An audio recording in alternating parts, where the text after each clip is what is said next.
All right, here's our idea for today. Old wounds require new tenderness. Old wounds require new tenderness.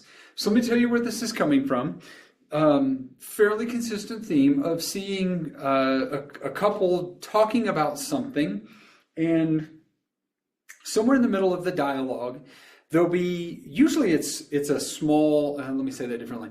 Usually it is not the main focus of the conversation. Sometimes it is. Usually it's not the main focus of the conversation. And this thing will come in, this, whatever this issue is, this old wound is, it'll sort of show up and then fade out. It'll just have a moment and then it'll go away. And again, sometimes it becomes the main issue, and we'll talk about that in a second too. Actually, we won't talk about that in a second. Let's just say now. Either way, this applies.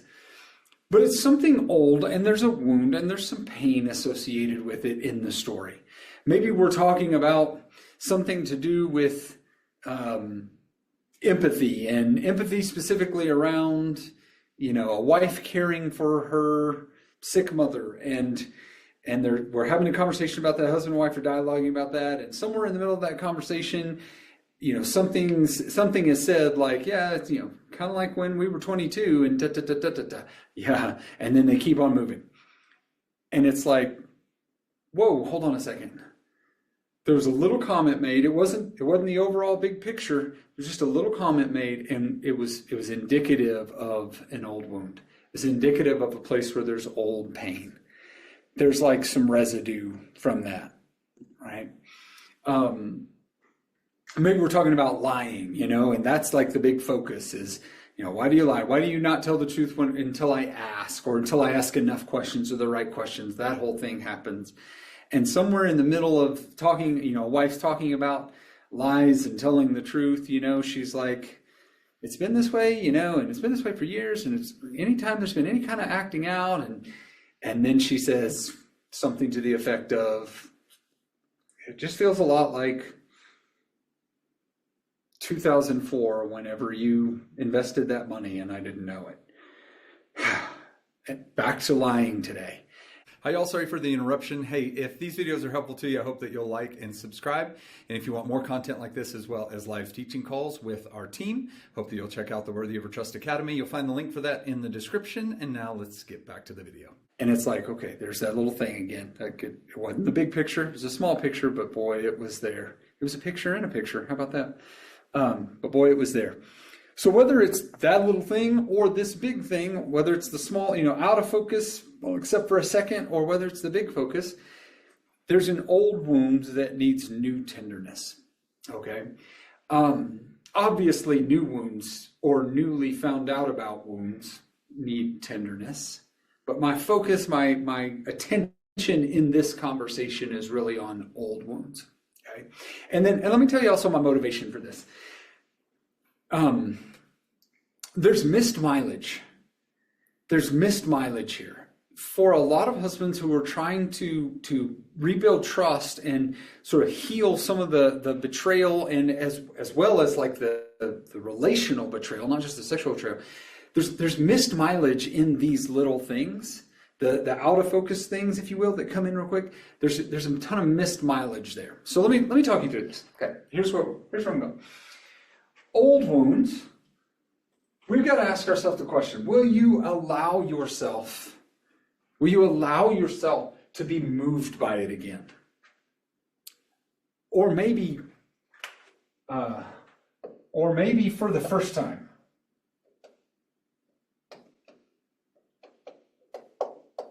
I'm just thinking about the examples I gave, and maybe this is the first time you will allow yourself to be moved by what happened when y'all were 22. Or what happened in 1997, or what happened when, however she just described that thing. Will you allow yourself to be moved by it again, or maybe for the first time? That's a choice. That's a choice. It's an unintentional, unconscious choice a lot of times to not be moved by something. It's a very intentional choice to allow ourselves to be moved by something. Okay? So you're having the conversation about lies, and she says, yeah, it's just like that time you lied about the money when we were 22. I don't know, making it up. I don't even remember the example I gave at first. Feeling a little bit off today, actually. So she says something about, when we were 22. Will you allow maybe not right in this moment, maybe not right in the moment, because we're not talking about that, we're talking about this. But outside that moment, will you go back and allow yourself to like engage what happened when y'all were 22 and you lied about how much money you were taking with you on y'all's date? I don't know, I'm making it up. Will you allow yourself to go there? All right. Will you allow yourself to actually feel what her experience was? Right. So maybe back then for her, let's go down here. Maybe back then for her, maybe it had something to do with y'all were going on a date and you said you had money and you didn't end up having enough money and you actually lied and she had to cover half the bill. I don't know. And she felt duped, kind of a bait and switch. She felt embarrassed. She felt taken advantage of. She also felt like, I don't know, not taken care of. I don't know what word to put on that, but let's just go with that. Not taken care of. Okay? Which for some of us, we're talking about what happened with money on a date when we were 22, and those are the things that characterize the next couple decades, by the way. Which is part of the reason that old wounds getting new tenderness is a part of the healing process. Okay? So let's say that she felt those things. Will you allow yourself to go back there and go, okay, what was it like for 22-year-old her sitting across from 22-year-old me, and what did she feel when I was like, I've only got 2 10s. Not sure what happened. When the truth is, I never had more than 2 10s to start with. Will you allow yourself to like imagine what it felt like for her to sit there and feel duped and stupid and the embarrassment that washed over her face and she didn't feel taken care of? And maybe that was like some of the earliest points of her sort of going, I think I'm going to have to take care of myself in this life. Maybe that was one of the first dominoes that fell on that for her. Maybe she felt taken advantage of, like this was going to be the rest of, she didn't know it, she didn't conceptualize it, but on some level, like there's something going, is this going to be the rest of my life? Will you allow yourself to feel that, like lean into that, allow yourself to experience that? Okay? If you'll do that, you'll connect to the tenderness that old wound needs. Talk about that before we're done. Okay? Something I want you to be on the lookout for. If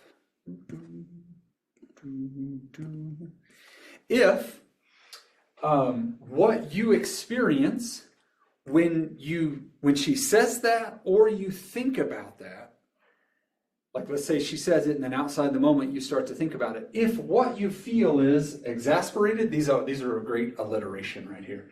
Exasperated, really? You feel like this compulsion towards exoneration. Okay, you know why that wasn't my fault? 2 days earlier, somebody had stolen my wallet. Those 2 10s were the only 10s I could find. Whatever. Explanation. 2 days earlier, somebody had stolen my wallet. That's why and I didn't want to cancel the date. I really wanted to be with you. And so, whatever. If those are what's going on, that's a signal that there's shame. That's a tell that there's shame. There's something that's shameful in there that's undealt with inside you. Okay? Because the reason that's important is because that will block your tenderness. These things aren't the block. These are just the symptom of the block. The block is here. The shame and compassion tanks. The shame, and this is compassion. And these work in inverse proportion. Right? The more shame, the more my shame tank fills up, the less there is in my compassion tank. The more my shame tank fills up, the less there is in my compassion tank. I have to reduce the shame tank, and as this comes down, then my ability to have compassion goes up. Okay? That's where the tenderness is. If whatever that thing is hits a nerve for you and this is what comes up, that's a tell that there's shame, that there's something for you to deal with. Listen, this is not a criticism. Please hear this as a husband. This is 100% not a criticism. If this is going on in you, it's like a big beacon going, hey, there's shame. There's something that your heart and soul need you to deal with. There's something that needs to be addressed. A lot of times I feel like this comes up sometimes doesn't matter where.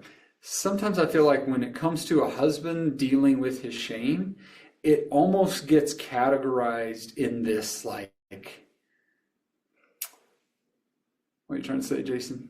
It almost gets put in this like another way he screwed up kind of bucket. Maybe I'm just speaking for myself. I hear coaches do this, counselors do this, husbands do this, wives do this, right? It almost it's like, oh, there's his shame again. God, screwed up. It's not that. I want you to just clearly hear me say it is not that. I'm super distracted right now because my shades are open and people are walking by. And so the ADD in me is like going bananas out there. All right. So what I want you to hear is it's a signal for something else that needs to be addressed in your heart and soul. It's not just another way you're broken. So if there's shame around that, if she says something about 22-year-old you in the day and you find yourself going, really, you're hanging on to something from 40 years ago? Ding, ding, ding, ding. That's my shame talking. Which means there's something going on in my heart and soul. And I got to go back and look at that. And going back to look at that means there's probably something that you need to grieve. There might be something you need to forgive. There might be something that has to do with coaching the kid in there. You know, maybe you look back on that and you go, I was a 22-year-old, 12-year-old. I did not know what I was doing. I wanted so badly to have her approval that I wasn't willing to risk losing the date by saying, I don't have enough money, let's go to Burger King instead. Which I'm not even sure if Burger King is still a thing. Does anybody eat Burger King? I can't even think of the last time I went to a Burger King. That's neither here nor there. And maybe what needs to happen is you need to be able to look back on that and go, okay, I see what that was. I can reconcile that it was wrong for me to lie to her. And I can make sense of doing that, not justifying it or rationalizing it, but I can make sense of it because I was so desperate for her approval. The issue wasn't her, the issue was me. The issue wasn't money, the issue was the gaping hole in my heart for approval. And maybe there's something you got to do to reconcile that. Maybe there's something you need to do to recognize that and then grieve that and go, and why was there a gaping hole by the time I was 22? And you can start to see, right? Now we're doing root work. Okay, so if what I'm talking about is you're kind of going, okay, I can see, yeah, all right. There's root work. You watch the root work videos. Okay, it's root work, and then root work. Now what? What do we do with it? So recognize the shame. Allow yourself to go into it, recognizing your shame. Okay. Ultimately, where we want to get to is being able to allow ourselves to be moved by it and not be caught up, not be stifled by shame in the moment. In the moment. Okay? So we're talking about lying over here, and she says something about 22-year-old you over here, and to be able in that moment to go, oh, I'm sorry about when we were 22. That was wrong too. That was hurtful too. That was embarrassing too. I've never apologized for that beyond the casual throwaway apology I gave you that night, if even. But I own doing that too. Like there's an important something that can happen. There's an important transaction that can happen there where you're taking the pain of that and giving back to her the empathy and tenderness that she needs around that. So let's talk about some signals that there is an old wound that needs new tenderness. Okay, we'll talk through a couple of these. First, repetition. When there is something that as a husband we hear our wives say repetitively. you just know there are some of us right now, there's a handful of things that she repeats. It comes up, it's a thing about our kids, it's a thing about when we were 22, it's a thing about when I lied about this, it's a thing about, and sometimes it's like a big concept, but a lot of times there's specific instances. Anything that our wives say on repeat is not, listen, it's not because she wants to repeat herself. It's like wives aren't holding on to things. Things are holding on to them. Most wives are not waking up in the morning, busting out their yellow pad going, what are the things I'm going to hold over his head today? They're just not doing that.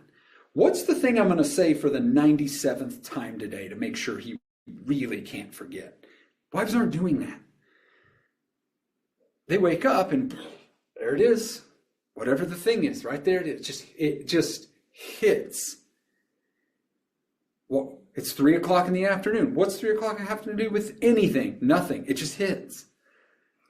And so know that if she's repeating something, it's because it's an old wound, and every time there's a repetition of the thing, it needs new tenderness. It needs new tenderness. It needs you to be able to re-engage it again. Allow yourself to be moved by it again, because she's feeling on some level. It may be this much, it may be this, on some level, she's feeling all of the things that she felt at the original wound all over again.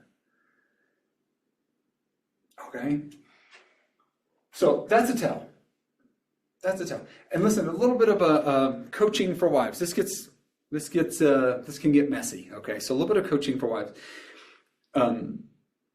I encourage you to repeat as much as you need to repeat when there is your experience of a situation or situations, right? I encourage you to repeat it as much as you need to repeat it. The caution is that you don't start to allow yourself to rehearse a narrative about him. That you don't allow yourself to rehearse a narrative about him. And the reason I say that, and I'll kind of explain in a second what I mean, the reason I say that is because it can block new progress. It can block you from being able to receive new progress. Here's what I mean. Let's say that in our story, there's a betrayal and a hurt. There's a wound around some of the things that happened with the birth of our third son. And I was absent as he was going into the NICU. I was physically present, everything else absent. And so that was really hurtful to Shelley, really wounding. And so there are occasions over the last 11 years where that has come up, multiple occasions where that has come up. And somebody says something about feeling abandoned, and Shelley goes, yeah, that's like when our third was born. I felt really abandoned by you there. And there's a repetition to that. And there's something in that on some small scale, she's reliving the experience of it. She's feeling it all over again. She doesn't want to. She's not interested in rehearsing that in her head, but she's feeling it, okay? There's a repetition that's happening with it. Comes up over and over again. And it needs me to be able to reconnect to the pain of it, okay? So in this scenario, the truth is I abandoned her that day. The truth is she felt incredibly abandoned that day. It's not helpful to her to rehearse a narrative that I always abandon her. And the infinitive is often the tell. The infinitive is often the tell. You consistently criticized my parenting. Let's just make this up. You've consistently criticized my parenting versus you always criticize me. That infinitive can become a narrative such that maybe in this case with your adult kids, a husband defends his wife in her parenting Sometimes a wife won't be able to hear that, or won't be able to receive or experience that because the narrative of you always criticize me is going on. Okay, so there's a little bit of nuance there for a wife. I would say oftentimes the tell is the infinitive. Okay, if you hear yourself playing the infinitive, rehearsing the infinitive, it's important just to back that out and say what's actually real of your experience. It's not every single time. It was pretty much every time for the last 20 years, and for the last 2 months, it's felt different. Whatever. You get the point. It's okay for you to repeat yourself. You just don't want to develop a narrative that wholesale prevents you from being able to see something different. So, repetition is a tell that an old wound needs new tenderness. So are infinitives.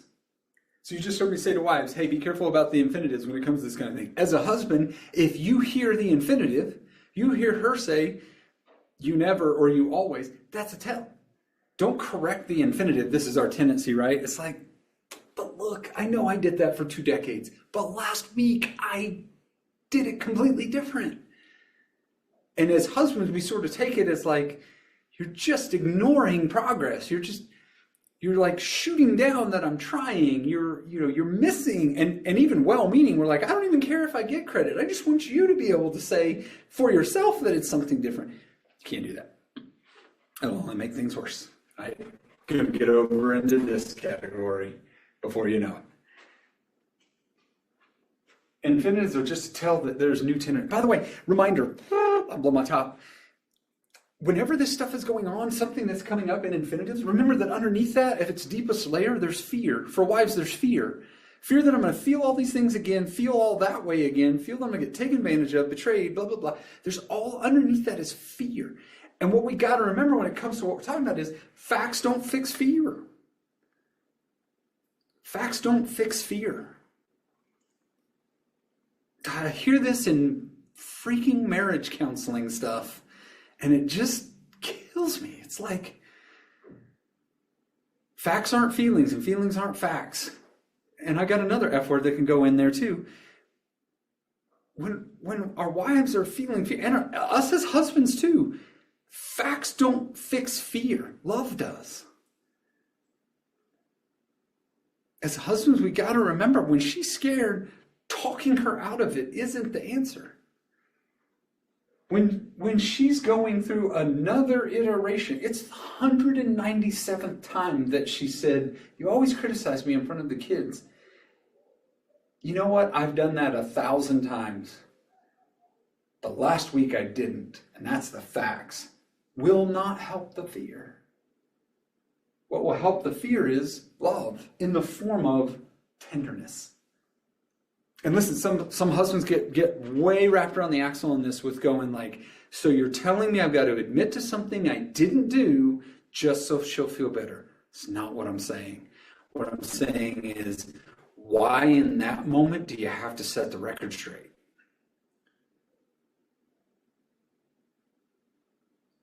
Maybe you'll have a conversation 3 days from now where you revisit something about protecting her with the kids or not criticizing her with the kids or whatever. Maybe you'll have a conversation 3 days from now. Or maybe not, because you don't need to set the record straight, because offering empathy and tenderness and love in the moment is what fixes the fear, and you don't even need to have a conversation after the fact. Maybe she doesn't need to have a conversation after the fact, because all she needs to hear you say is, I'm just sorry I've criticized you so much. Again. That's all she needs.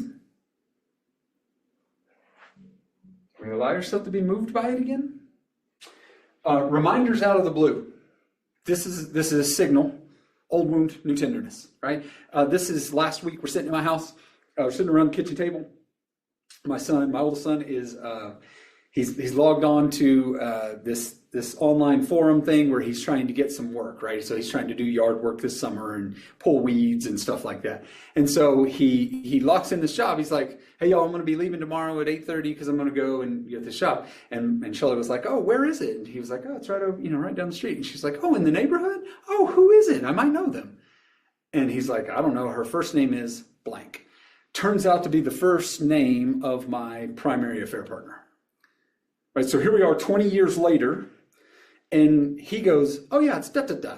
And it's almost like you could almost audibly hear the needle skip across the record, right? Like, what? And then, just for a second, everything got real wonky, like you hit like a bad pothole in the car. It's like, ugh, jarring. And I know she felt it, and I felt it, and he doesn't. He has no idea about that. He knows about other things, but not that. And the others don't know. And Shelley was like, oh, I don't know who that is. And then conversation ends. We move on past dinner. Blah blah blah. That's an old wound. That was a reminder completely out of the blue. Nobody saw that coming. There's no way you could have possibly anticipated that was coming. And 45 minutes later, but it's probably longer now, probably 90 minutes later, in our bedroom, out of sight, out of earshot, there's a conversation to be had there. It looks different today, 20 years later, than it did 19 years ago, but there's conversation there. Tenderness is needed on that old wound. Right? And listen, think about this. So this is for everybody. Husbands, I want you to really put yourself in this situation. What would happen in that if 90 minutes later we're in the bedroom and alone? It's the first time in the last, since the comment that we're alone, and I say nothing about it. And the next hour and a half goes by and I say nothing about it. And now we're getting ready for bed and I say nothing about it. Then we lay down in bed and I say nothing about it. The next morning, wake up, I say nothing about it. 24 hours go by, nothing. 48 hours, nothing. Take a minute and put yourself in her shoes. What is she thinking? What does she start to like turn over on the rotisserie grill of her mind? What does she start to wonder? For some wives, now instead of just sitting there being hurt, like being disappointed, really, he didn't. We both know, and he's not. Now moves into anger. Now moves into that place of, how dare he? Is he thinking about her? Why is he not engaging? This is our problem. This is why we're wasting money with Jason. Like, why this is the issue. And all that stuff starts to go. And then a wife goes into that place. A lot of times, some wives, y'all can veto this, it doesn't fit at your house. Some wives go in that place of like, okay, but I'm not going to drive the bus. I'm just going to let him. I'm just going to sit. I'm just going to hope and cross my fingers that maybe this time he'll really take the step. And it's tomorrow morning. It's late and he's tired. And so tomorrow morning, and then tomorrow morning comes and goes. And she goes, you know what? He hadn't had breakfast yet. He needs his OJ before he brings things up. So I'm waiting for lunch. And then and then somewhere later the next day, a husband makes a mistake that's a 1, and the response is a 19. And the husband's going, "Are you what? What in the world?" And it's because all the energy that went along with that thing, and I'm not saying like it's a small thing, I'm saying like that could have been so much less energy, negative energy around it than there was if it had been addressed. And then the 1 might have been a 2 instead of a 19 the next day. And then husbands get in a place where you come to us and you go, hey, I don't know what to do. She's overreacting. There's so much anger whenever I make the smallest mistake. And it's like, her anger isn't about that mistake. It's just not. And at our house, fast forward 20 years, for me to go in the bedroom 9 minutes later and go, hey, the name, it's her, it's on me. Sorry again that you got to feel that. Sorry. And Shelley goes, yeah, that was random. Thank you. Moved on. Literally, that's how much time it took. You just saw the entire interaction. And it was a non-thing after that. Now, different in month 1 than month 241. I don't know, do math very well, but wherever we are, different. But that could have grown into who knows what over the next 48 hours. As opposed to a little bit of tenderness, go a long way in a moment like that. What I had to do, though, 20 years later, what I had to do was this.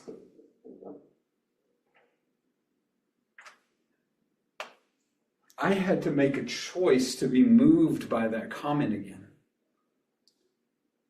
I had to make a choice to allow that to affect me again. I could have been in here. Are you kidding me? 20 years later, and I mean, come on, it's been 20 years. We're so far past. It's so different today. I mean,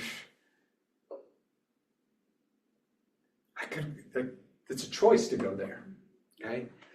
And y'all know I'm not saying like gold star for Jason. That's not what I'm saying. I'm saying like the same tendencies that we all, I'm speaking for husbands, that we all experience of not wanting to engage something like that still reside, lesser scale usually, but still reside years later. It's still a choice to engage because the default setting is hide and sweep it under the rug. Okay? All right, so reminders out of the blue. 2 more and I'm done. Elephant in the room. If something's the elephant in the room, it needs new tenderness. It's probably connected to an old wound. It needs new tenderness. Like in that moment, that was the elephant in the room. Okay? It happens randomly at other times that are usually like innocuous times. It's a Super Bowl party and somebody at the Super Bowl party shows up and they're like, oh, it's Jenny, where's John? And somebody goes, Jenny and John are on the rocks because, there's stuff. There's just stuff. I don't want to gossip, but there's stuff. And the 2 of y'all are standing in the kitchen and you got like chip and salsa in your mouth going,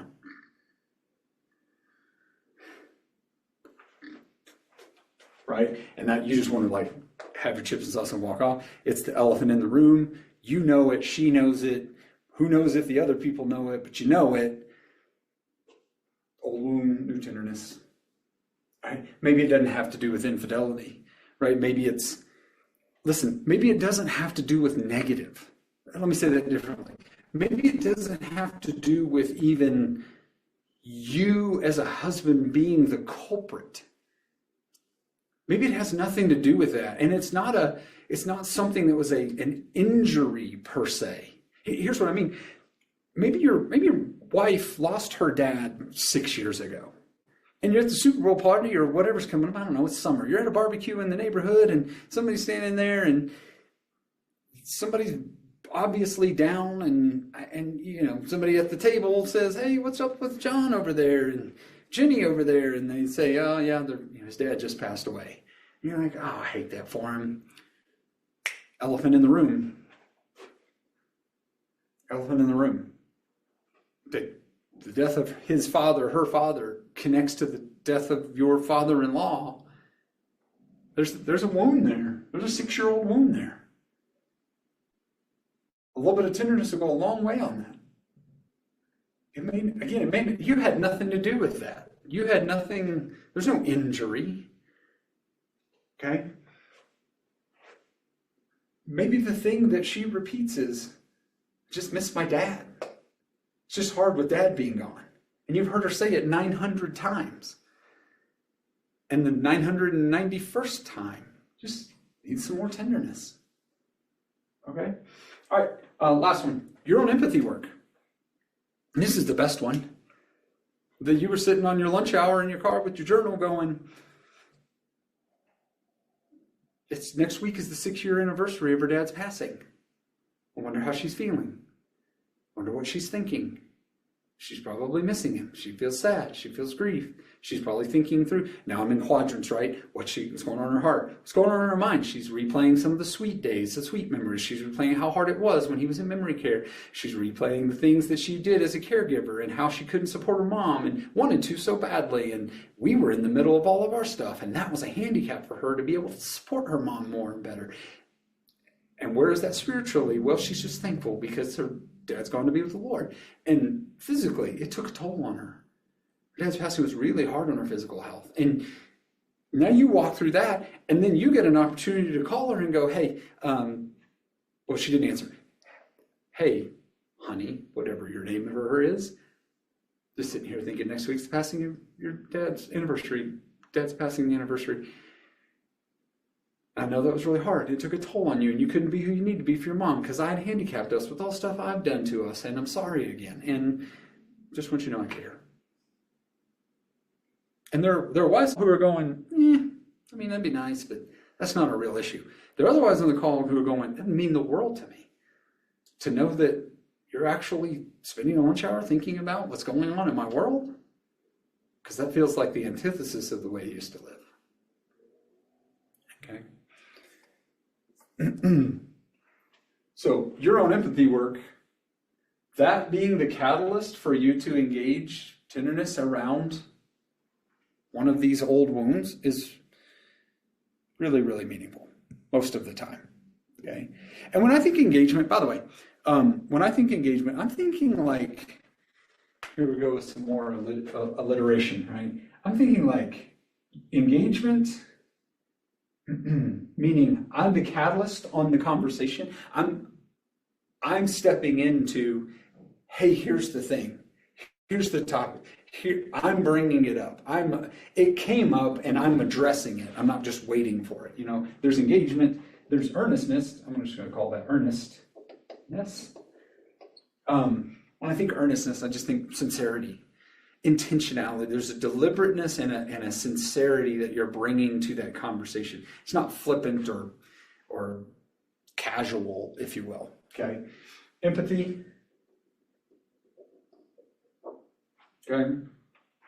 And normally, this is also this is bonus. I wasn't even expecting to talk for 45 minutes. This is bonus. Unless you as a wife say otherwise, and you have veto power, so elbow him and tell him what you're thinking. When I think empathy, it's almost always associated with an apology. When I think empathy, it's almost always associated with an apology. And it may be an apology for something, like for something I've done. Sometimes it's an apology on her behalf for something she's experienced. I don't know how to delineate that. I've done versus she's experienced. That is writing straight down. You probably can't even see that, can you, on the screen there? No. Here's what I mean. If what I'm engaging is the lie that I told about how much money I had on a date when we were 22, that's something I've done. And if I engage that earnestly and feel connected to how she felt and am able to say, I hate that I did that to you. I hate that I was the kind of person at 22 who was acting like a 12-year-old. And I'm sorry. I'm apologizing on behalf of something I've done. Versus like in her dad's passing example, there might be empathy and an apology for what she's experienced. It just flows naturally for you to say, I'm sorry you had to go through that.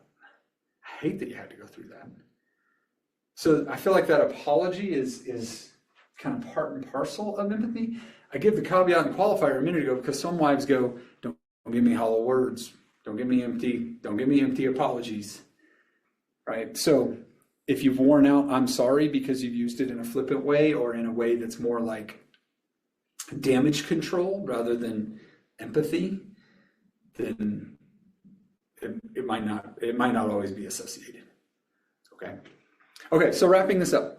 When a wife, and obviously all wives you can veto here, when a wife sees that there is new or renewed or reconnected, however you want to call it, that there's new tenderness on an old wound. And by the way, another qualifier. I'm not talking about a wound that you keep ripping back open. So just to be clear here. So go back to the lying thing. There are some of us who it's like, lying isn't an old wound. It's a consistent new wound because we keep lying. Dropping check-ins, let's just say, I'm making that up. Not following through on check-ins. That's not an old wound. That's a new wound that keeps opening again and again and again, right? I'm not talking about those. I'm talking about when it's genuinely like an old wound, okay? It's not something that you're still re-injuring with, per se. For most wives, seeing that there's a new connection, a new tenderness that goes with that, a new empathy that goes with that. It may sound some ways like it used to or has every other time, but seeing that you're reconnected to it goes a long, long way.